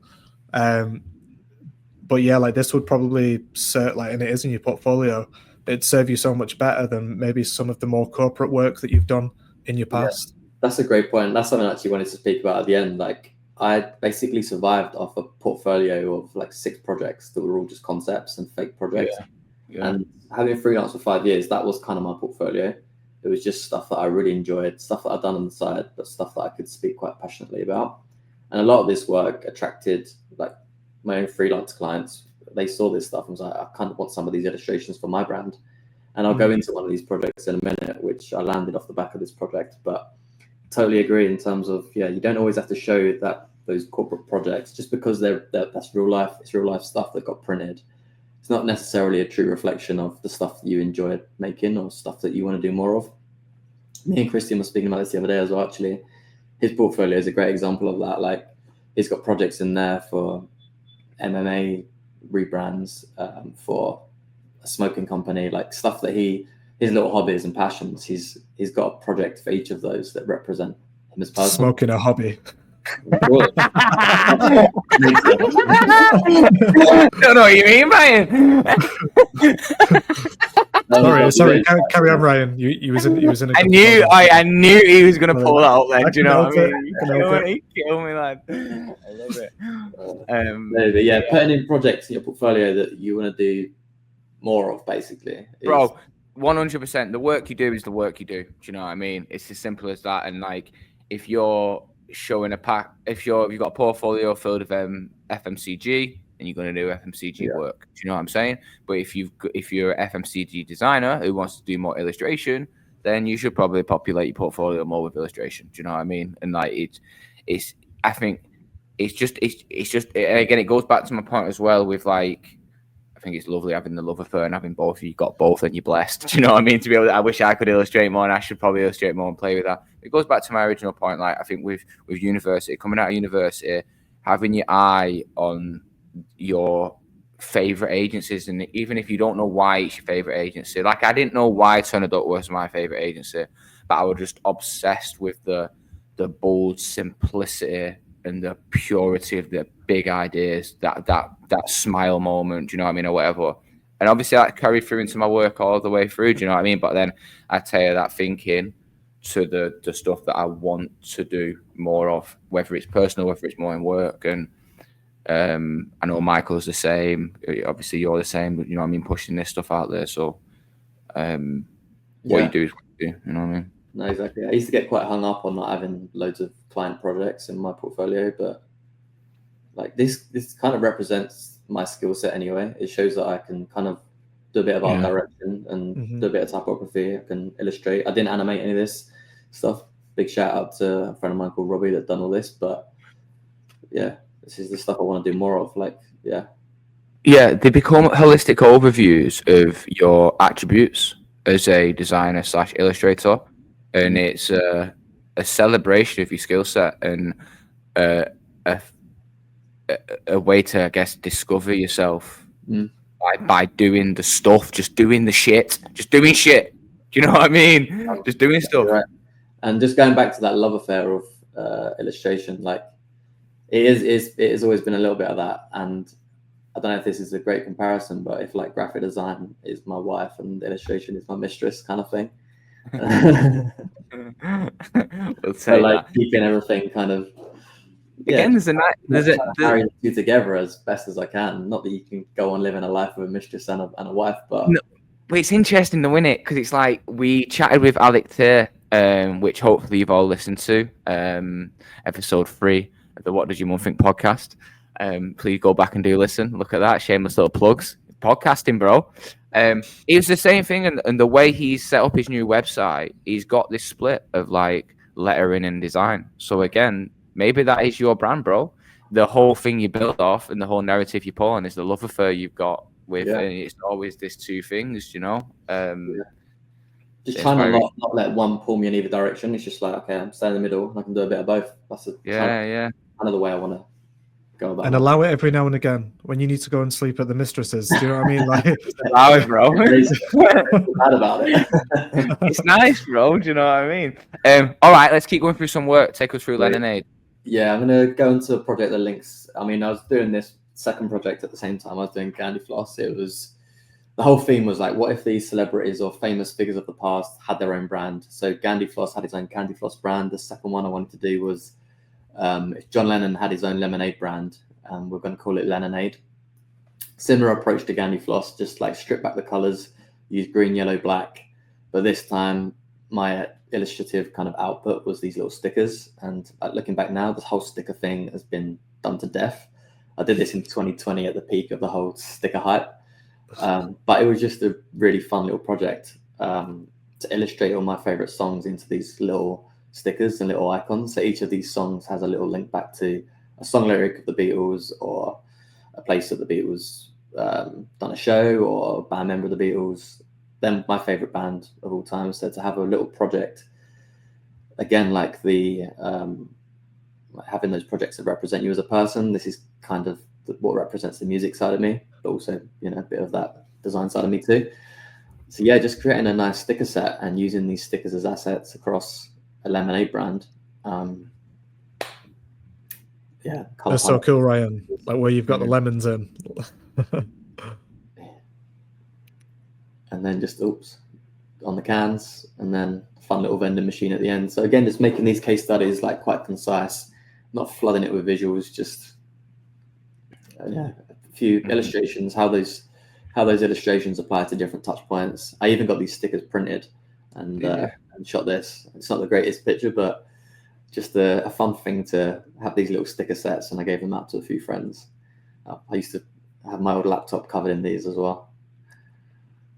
This is so cool, Ryan. I think that they're finding the different threads that creates a unique brand just obviously helps it drive so much. Obviously playing with lemons, playing with Beatles, and playing with music itself as well, and the fusion that you get from those three things.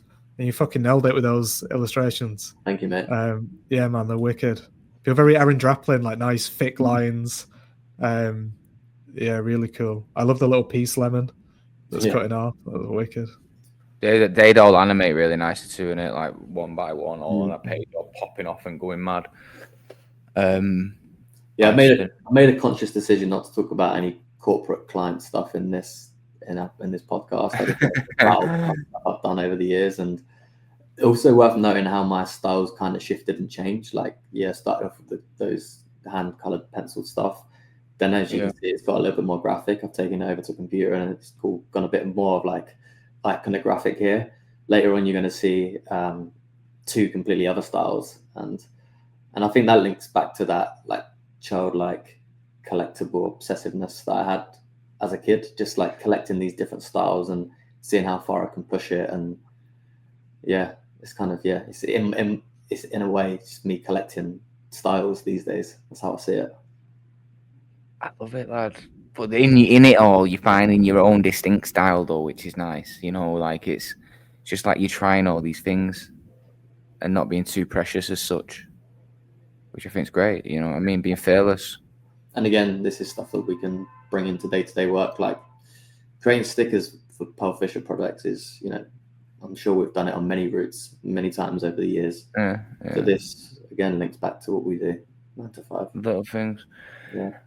Take me so after this, we've got get a little bit tipsy.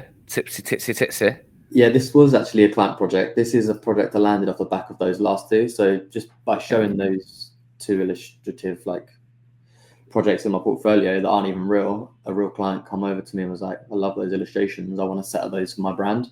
This was kind of a branding project and as well as an illustration project. But this guy called Tom set up this ice cream company that were all alcoholic ice creams. He built these 6 flavors. He had a name, Mr. Tipsy. But yeah, he wanted a brand and he wanted some illustrations that accompanied that brand.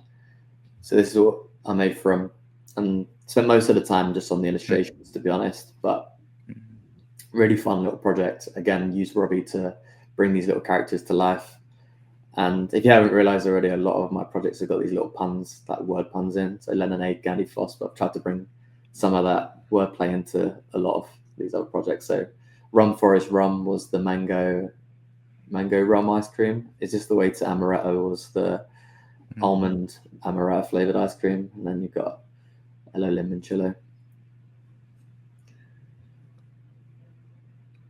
You didn't do the pack? Did you do the packs? I did the packs as well, yeah. But nice. I like how that little thing's hiding behind the barcode. The nutritional thing. Yeah, no way, Rosé. Espresso yourself. He's a great lad. I love him, bro. It's such a sick little set. The last one kills me, bro. That's a killer one. Yes. Ryan, you kill me. That's sick. I've not actually noticed that before. I've looked at these illustrations so many times, and full disclaimer, I've not actually read the copy. It's just, you know, when you illustrated these. I illustrated these, but Robbie animated them. So sorry, I meant bloody I meant animate. Who animated these? Robbie. Yeah, Robbie. Shout out, Robbie. Big shout out. He's really brought his project to life, but still so fun. This is they're amazing coming to life. Yeah, this is the stuff Seen that tequila one, the gum That's one, the sick one. around. That's the sick one. Yeah. Sorry, Ryan. Go ahead. I was going to say this is just the stuff that I just really enjoy doing. I'd love more projects like this, just to draw little mascots all day. Spin and everything. You get me, bro. I love it. Nice. Like a spruced up version of the M&M things. Yeah, super fun one. Like, Yeah, again, nice. when was this? 2020, 4 years ago. Did you do any brand world stuff for that or anything, or was it just pack and illustration? Yeah, mainly pack. He paid me just to do the packs. You need a bit of website and then that's it. Yeah, he sent me the ice creams, which was nice, really good. I think he closed the company down. I think it was just like too expensive to send frozen ice creams in the post. Like logistically, it's just like he sent them in these big polystyrene boxes with like liquid. What do they call it? That was really cold. It wasn't even ice cubes. It was some other stuff that he used to keep it super cool. But like nitrogen. Yeah, something like that. Interesting. Logistically, it wasn't like. Yeah, it must be a nightmare. Happens, done it, but you got a nice project over, and it's great when you've got like characters with narrative like that, isn't it? Where you can just put them. The world can be the world designs itself, really. Then, done it. Do you know what I mean? Yeah, really nice. And then from here, a bit of a flip, but something that's a bit more personal to you, I guess, in it. And definitely a passion. Let's go United. I'm gonna go United. The boys. Let's go United, the boys. I think this was another project over COVID, 2020. Yeah, so must have been 4 or 5 I did over COVID, and that's still most of my portfolio, if I'm honest. But why United? Massive Man United fan. Always have been for the last however many years. Just always wanted to like rebrand Man United. Like if someone come to me with a brief, we're Man United, we want to rebrand. Like what would that look like? And this was done in 2020, and I think looking back now, I would shift a few things around. But the thing I want to speak about the most here is probably just like the evolution of the devil. So as the years have gone on, a lot of kits have started actually simplifying their logos over the last couple of years. But that red devil is such a recognizable part of Man United. Like, do you even need the crest around it and the type to recognize that devil as Man United? And it's drawn kind of shoddy the way it is on the left now. And so what I really wanted to do is just tidy that up and just like make that modern and make that live in the modern day. How would that look? So yeah, spent a load of time crafting that devil, and then from that devil, looking at all those angles of the pitchfork and whatnot, I kind of built out a brown mold around it. So building out a kit, a set of numbers for the back of the kits, which was these here. Nice. And a set of patterns using that quite angular shape from the pitchfork, so that become like a brand asset, which could be used on tickets and whatnot.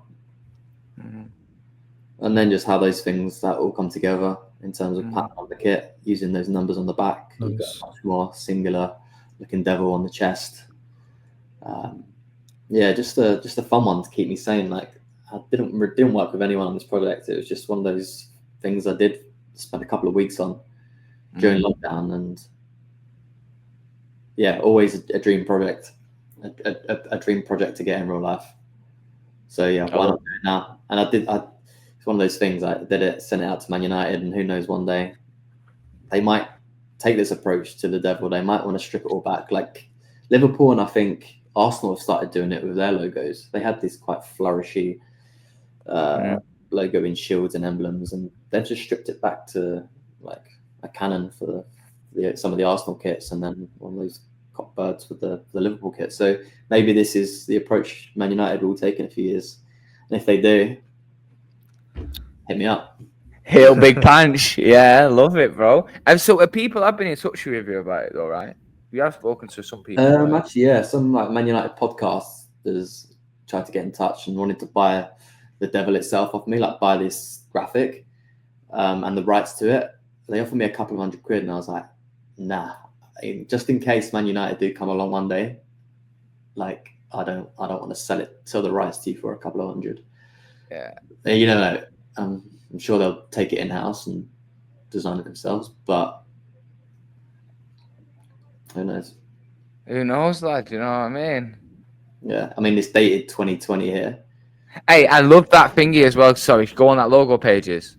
Go on that logo page of that 1960. Is it 1960? Yeah. That's Crazy, a cracker. innit? That one, yeah, it's a cracker. Got That a one, tap bro. on that. I love it. Mental. Oh, But God, I love there it is a so whole much. like, there's a lot of politics around football crest, like the love that fans have for those emblems, even if they are really shoddy. Like if you look at that one from the 1960s, I'm sure when they changed it to 1970, the 1970 version, people went crazy. They were like, "Oh, we love it how it is. It's so charming. Look at like, you know, people hold it dear to their hearts. So when you do start really fucking with a sports club's logo, there's a lot of backlash from it. So Yeah, it's on that 60s one, Ryan. I think it might be. I'm on that 60s one. I might be wrong, but I think the two circles or like circle-looking things, I can't see it too well here. I think they might be Lancashire roses. Yeah, smart. So it's like you're pulling away the heritage of Lancashire and replacing it with some footballs. So they're the things that people get caught up on. Really are. Yeah.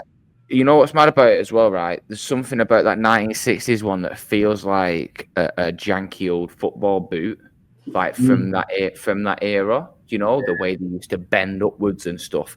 And then you look at the one that you've done, and like it looks like a clean. I don't know what the things are now, but like a clean, like vapor modern boot today. Do you understand what I'm saying? Yeah. So if you was building this into it almost feels like that's your 1960s, your dusty old boot that we look at in a museum now, and we all have this love for still. Do you know what I mean? And then this kind of contemporary kind of graphic cut of it at the other end. And clean and sharp. Mad the winner how they get there with that. Like that 1960 looks like it looks like a doodle. Do you know what I mean? Like or something. It's like a boomerang, the bit on the top. What's that, Ryan?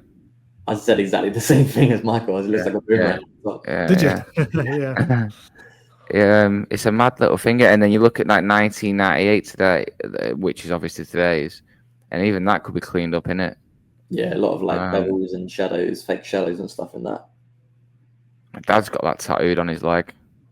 My dad's a boy. I love that for him. Dad's a boy. All right, sick. I love that, Ryan, and I think it's nice to inject your passion as well, obviously. And have a say, like I think I'm gonna. My dream job would be to rebrand the UFC. Do you know what I'm saying? And I think I should definitely have a say on it like this. And I think you just inspired me to, you know, maybe do a 9th day of the week and do something with another personal project. All right, great. I think it'll be great to finish on, unless you've got any more builds on this, Michael.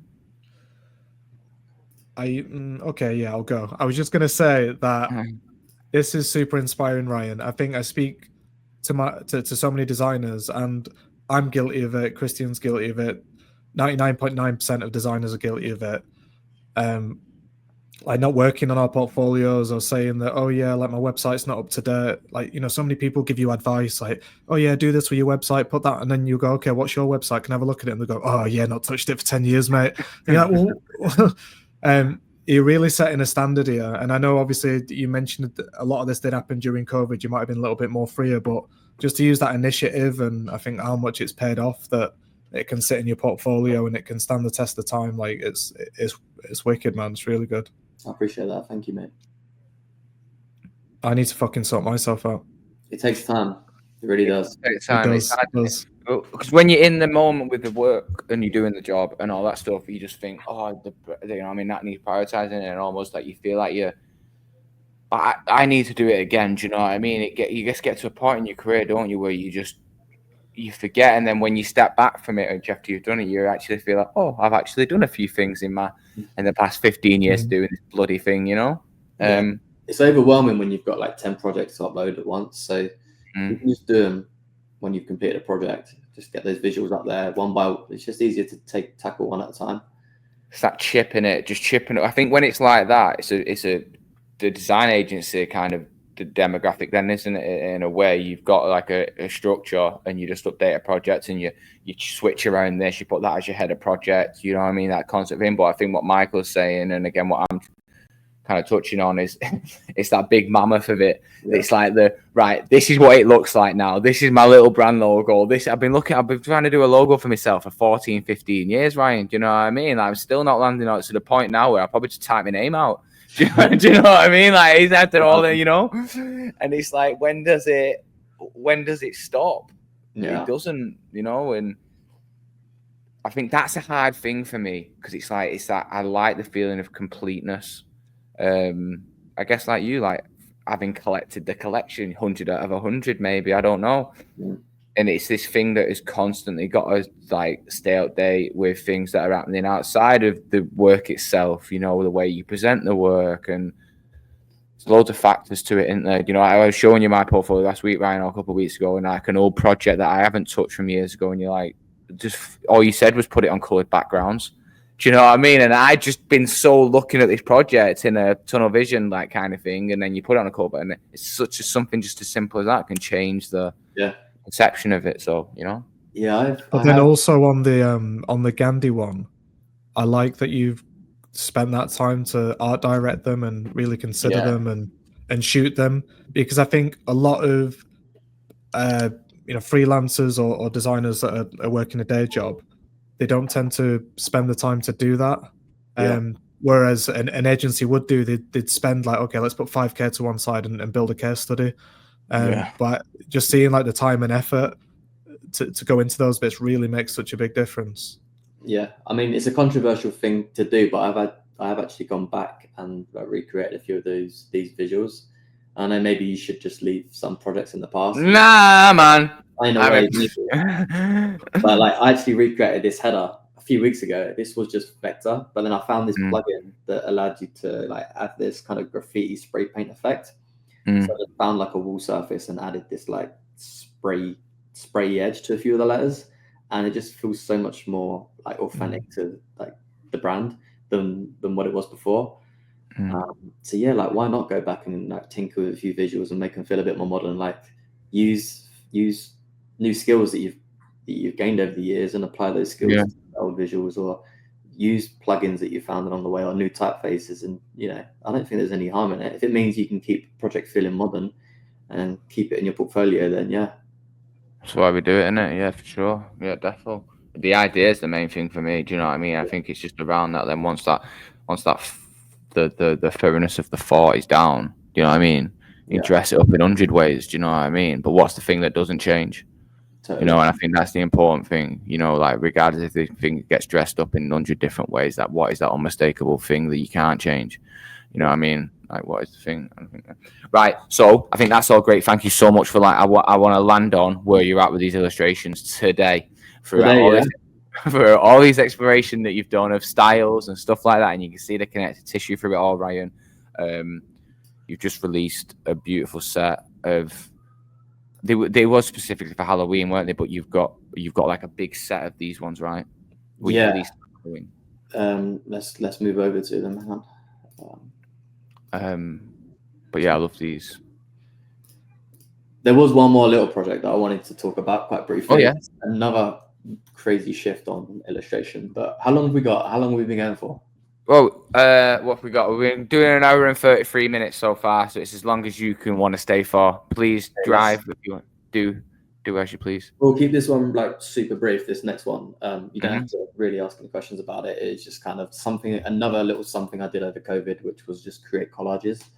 I went to charity shops and bought a load of old books, like flower books and old football magazines, old golf books, and I basically just chopped them up and wanted to create collages. It's something I hadn't really done. It allowed me to be a little bit more hands-on, take a step away from the computer, but really like craft my skills in terms of like composition and pairing color and stripping things back.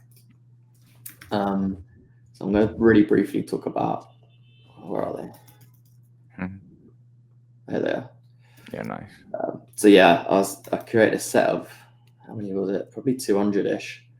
And I made like one a day, maybe 2 or 3 a day. I just tore these books up, old papers, old stickers, old tickets I found, old bits of ephemera. And just, pasted them onto these GF Smith papers and scanned them in. And I've just got a collection of these collages that were just really fun. And quick and easy, and like you can't really overthink these things. Like once they're on paper, once they're stuck down, you can't go back and then change any of this. But it taught me a lot, like I said, in terms of composition and color and pairing shapes together. And again, these are like little things that you take into your 9 to 5 these days. So yeah, just something I wanted to just to brush on quite quickly, because there's still a bit of an illustrative angle on these, more so than a design angle. And just doing these analog hand made collages, I've got a ton more of these, but these are kind of my favorites. Led me onto another project which become a little bit more digital, which are these sports collages. And with these, they took a little bit more tinkering, but just took my favorite footballers from each nation, and just got quite textural and playful with the compositions. Yeah, this is the football set. I did create a sports set.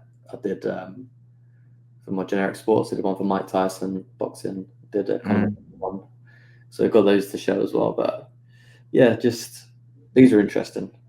Yeah, they are. They work lovely for Nike. Perfect. You put a Nike logo on the bottom of all of them, bro. Done. Yeah. You know what I'm saying?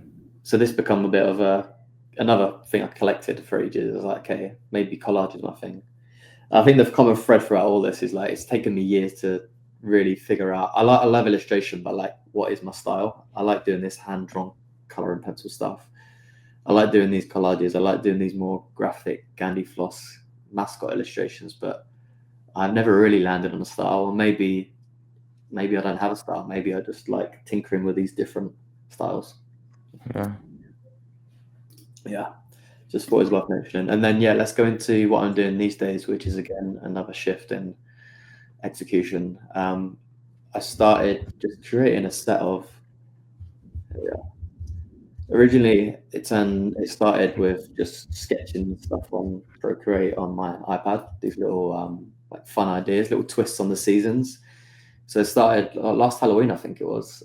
I took just traditional Halloween symbols and tried to put a twist on them. I think it started with the ghost top left, and I've actually done these in order.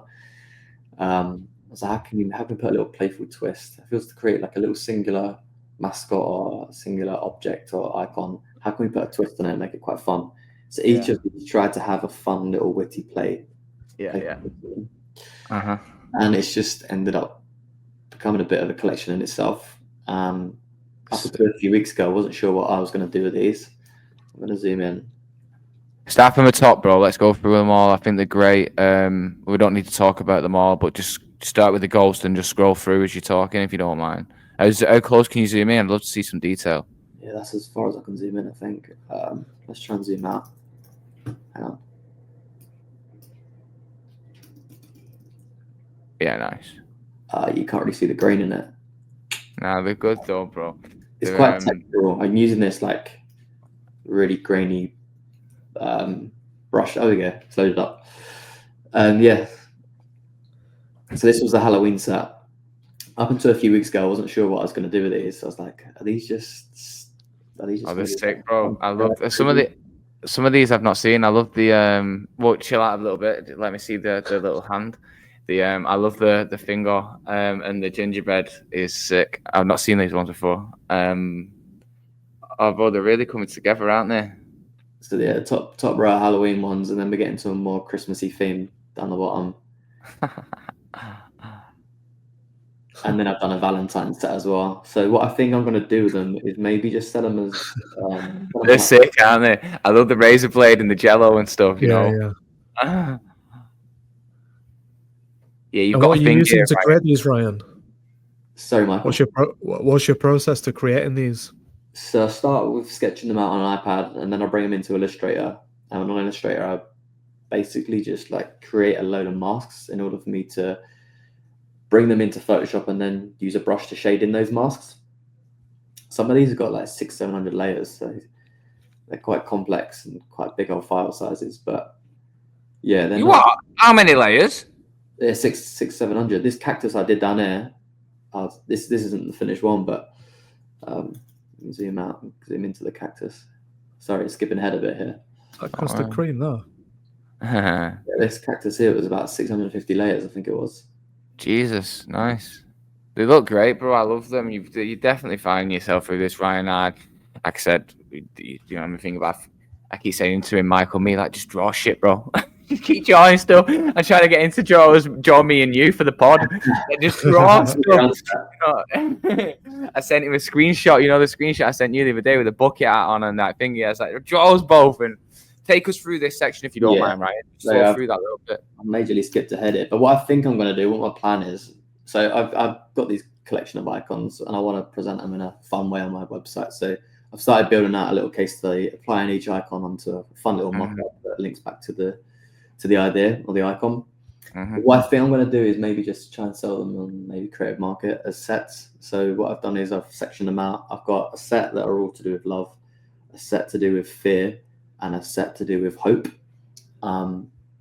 So that's the way I'm going to try and maybe position it for the time being. But I'd love to use this style in proper client work. They take a little while, so I can't imagine me doing any of this stuff at work for Pearlfisher. But like to get commissioned to maybe make a few would be great. I've really enjoyed making this set.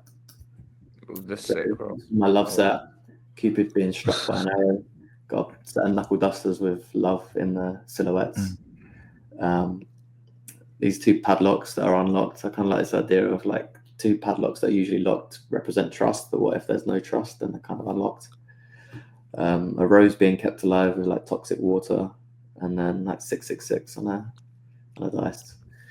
So yeah, I just started mocking these up quite quickly on different mock-ups. So the love set are all going to have a word before the word love. So we've got lucky love, young love, and trust love, and then we've got the hope set that kind of don't fit into a seasonal category of Halloween or Christmas, but they were just kind of outliers. So we've got a lighter that says unlucky with the sparks, baby cream instead of the custard cream, a compass lost. So I've tried to take a typographic angle on a few of these, and then mocking them up.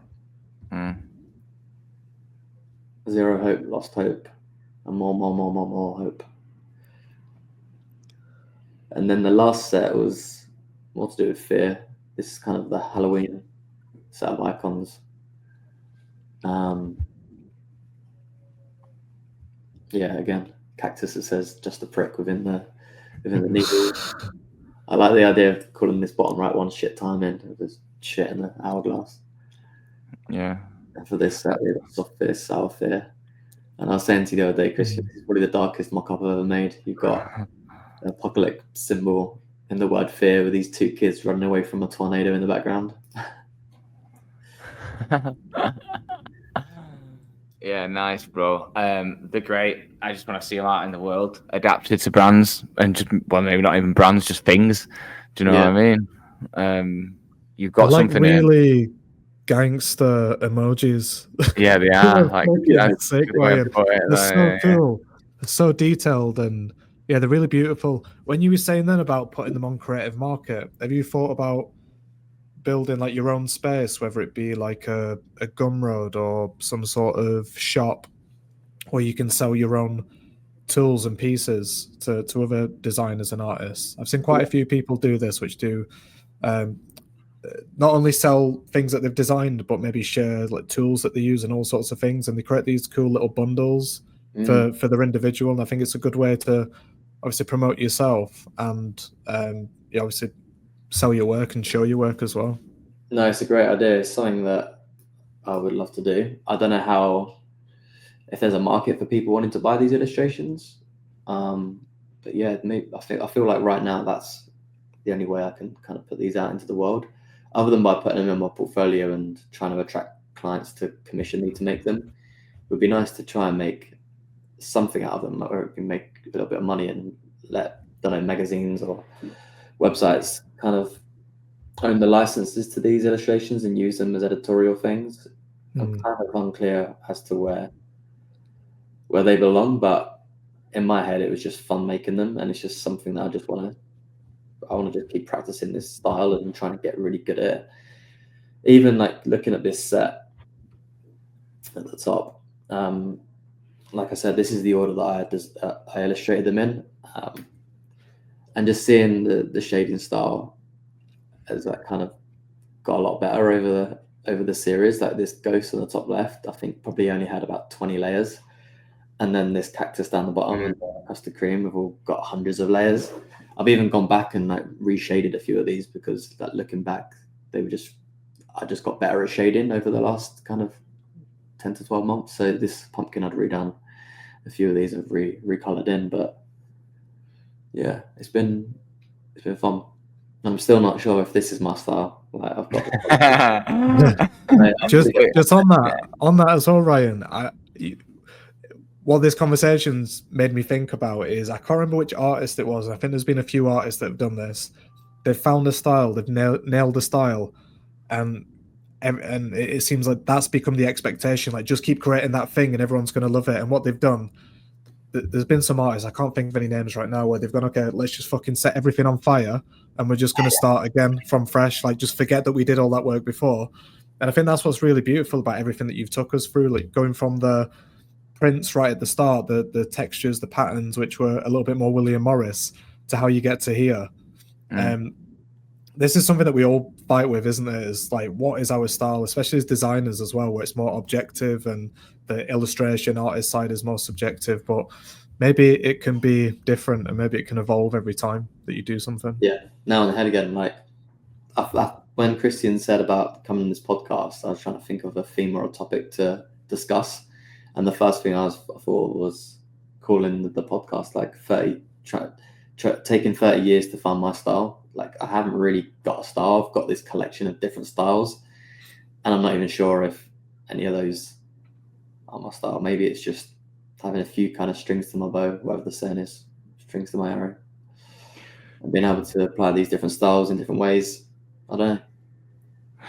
Can't remember his name. I think it was Paul Desmond Desi. Correct. Sorry if I am getting that wrong, but I used to work with an illustrator at Turner Duckworth that was very multidisciplinary like that, and he could just adapt his work to any style. So we go to do, for like concept work and stuff. Obviously, whatever, but you could give Desi kind of like a reference page of like illustrative style to kind of draw this cupping. Do you know what I mean? And he'd be able to draw it in 3 different ways for you. Do you know what I mean? So there's definitely that way you could go with it as well, and they're keeping it open, but. I think it's beautiful here. Taking your process of all this, lad, I think it's such a great place to be in, and I know it's always the outsiders looking into these things that can be like, Ryan, this is great. Look at all these things you've got, and you find yourself in all these different things, and this is amazing, bro. But I know the internal kind of battles that you're having. Not because I have the internal battles, which I do have the internal battles, but I hear it from everyone else I get on this podcast. Yeah, it's the same thing, bro. It's a common thread. Like everyone, regardless if you feel like they've got it figured out or whatever, everyone's just trying to figure it out. Yeah, that's it. That is great. I don't think you're ever really like satisfied with your portfolio. You always want that extra project in, or you think you could look back and you think you could do that a bit better. I think reinvention takes confidence. I look at illustrators like Christopher Neiman and stuff like that, who could just do his abstract Sunday observations of a cup and a bit of fucking thingy looking like or whatever it is, and just do that every day. But no, he doesn't, lad. He reinvents himself to do more and more things. And then you look at someone like Jean Julien that has such a distinct style. You know what I mean? Like, it looks, obviously, it's him and it's the same all the time, but how many times do you see that style? And then there's, so then what breaks you out of that? So I remember when I seen John Julian, he started delving more into like landscape stuff and like animation and stuff like that, and making things move and doing socks and whatever else, I mean, you can think it's just never settling. It's just, it's not that you're not contented. It's just that you're still trying to just play, do shit, play and do shit. But that's the pressure of a lot of illustrators. They think they should just have a style and run with it. And I guess that is why a lot of well-known illustrators, successful illustrators, do well. It's because they have their style. People can just go to them for that style, and they know that's but yeah, having a few styles is, I don't know. I think you just keep doing it until you land in it. Where you land. I think what you're doing is great, and just have the confidence to keep doing stuff and putting it out there, and that's it.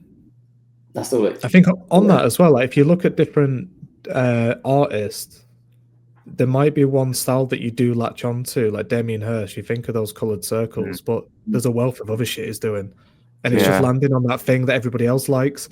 And he probably gets sick of doing that. So he's like, I'm going over here. That's an interesting thing, isn't it? That's an interesting thing, an interesting conversation. I think we don't have enough time to unpack now, but doing stuff for everyone and then doing stuff for yourself and understanding that. And I think it should always be for yourself when it's a personal project, isn't it?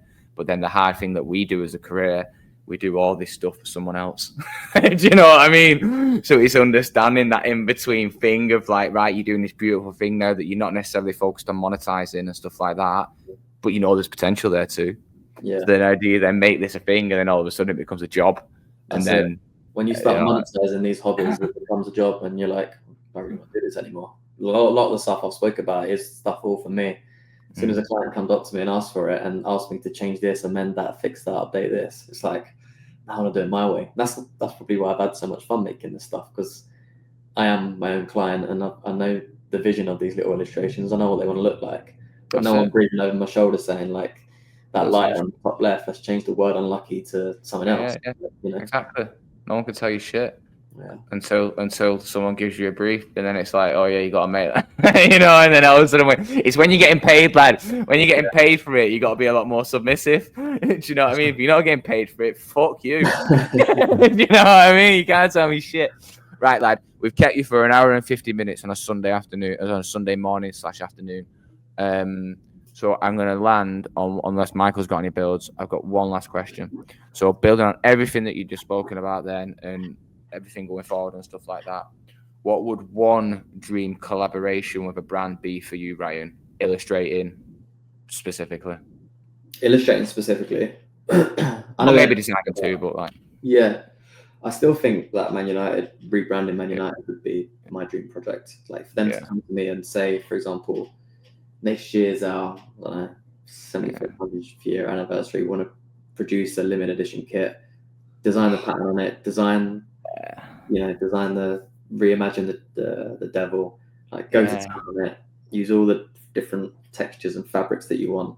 Like that would be wicked. Like bringing in a bit of that old fashioned stuff that I used to do with the clothing brand, bringing in some illustration from some of the other stuff you've seen, bringing in my branding background, combining all those into like one project would probably be a limited edition home kit for Man United that they're going to wear next season. Yeah, that'd be wicked. Yeah, I'd love that. And on a smaller scale, I'd probably like to rebrand my local football team in Harlow Town Football Club, and just redo their logo. Maybe take what they've got and just like clean that up. Yeah, I love it. I mean, again, like you could just do that this weekend, couldn't you? Just take it, do it all, present it back to them, and like, you know, the directors there, yeah. Oh, that's lovely, Ryan. Well, listen, I think that's a lovely way to end it. I think, again, as a friend, as an observer and everything, keep illustrating, bro. I think you're great at it. I love seeing all, you know what I mean, all the stuff and all the bits.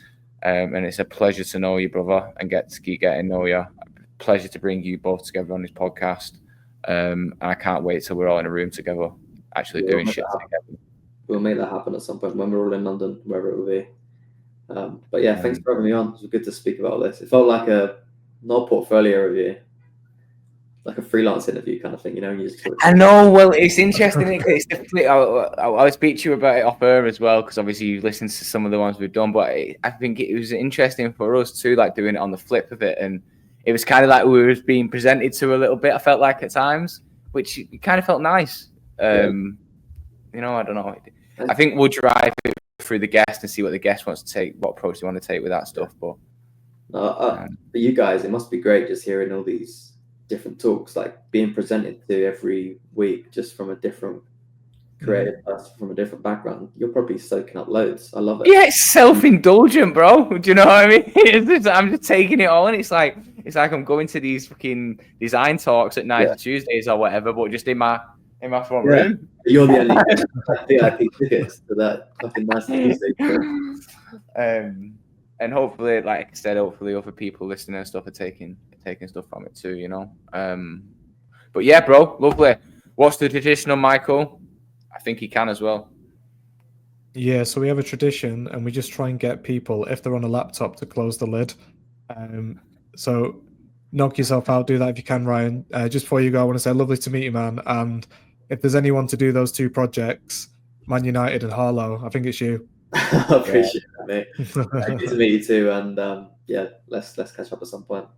Yeah, man. Yeah, Take care. Sick, bro. Congrats on the big work, bro, and I'll speak to you soon. Big love, Ryan. Love you. My man. Oh, bless me, actually, that's gone. Sick, bro. Sick again, like he just said then. I just lit up inside. Do you know what I mean? Ready to go. Ready to get things going. What you say? Right. Just following up. Yeah, that was solid. That was really good. It was lovely to meet Ryan. I know you spoke about him a lot since your time in New York. It's great that you've built that bond with him. And yeah, man, he's not trying the illustration thing. He's just doing it. Like he's doing it. Honestly, bro, and like he's such a hustler, bro, and he's always up to stuff. But he not that he moves quietly with it, but even like things he's told me on that pod then about like doing the clothing thing. He told me about hype, but didn't tell me he took that initiative to start doing his own clothing brand and stuff like that. Bro, he's a hustler. And again, when I first met him, I'm a really good judge of character, me. And when I first met you and stuff like that, like I just had a feeling. And like I said, it's really nice for me to meet. I just can't wait to meet him in person and potentially even work with him at some point. And that, do you know what I mean? He's one of us, lad. Awesome.